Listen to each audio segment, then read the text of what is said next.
ఆ టాటూలు వేస్తామమ్మా, టాటూలు వేస్తాం, రండి బాబు రండి, రండక్క రండి. నా గుండెల పైన నా గర్ల్ ఫ్రెండ్ టాటూ వేయాలా, ఎంత తీసుకుంటారు? 5,000. ఓ 5,000?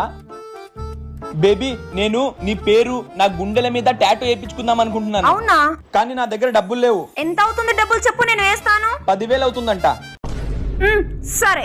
ఏంటి బ్రదర్, మీ గర్ల్ ఫ్రెండ్ దగ్గర బానే డబ్బులు నొక్కేస్తున్నట్టున్నారుగా? అంతే ఏం చూసావు? ఇంకా నాకు చాలా మంది గర్ల్ ఫ్రెండ్స్ ఉన్నారు. ఇప్పుడు చూడు బేబీ, నీ పేరు టాటూ వేయించుకుంటున్నాను, నాకు 10,000 కావాలి. ఓకే, నేను ఇప్పుడే వేస్తాను. బేబీ నీ పేరు టాటూ వేయించుకుంటున్నాను, నా గుండెల పైన నాకు 10,000 రూపాయలు కావాలి. అయినా ముగ్గురు అమ్మాయిల పేర్లు గుండె పైన ఎట్లా వేయించుకుంటావు? ముగ్గురు అమ్మాయిల పేర్లు సేమేనా? అవన్నీ నీకెందుకు, ముందు టాటూ వేయి. బేబీ నా టాటూ వేయించావా? వేయించాను. చూపి. అదేంటి బేబీ అని రాపించావు? నేను నిన్ను ప్రేమగా ఏమని పిలుస్తాను? బేబీ. అందుకే బేబీ అని రాపించాను. ఓ థ్యాంక్ యూ.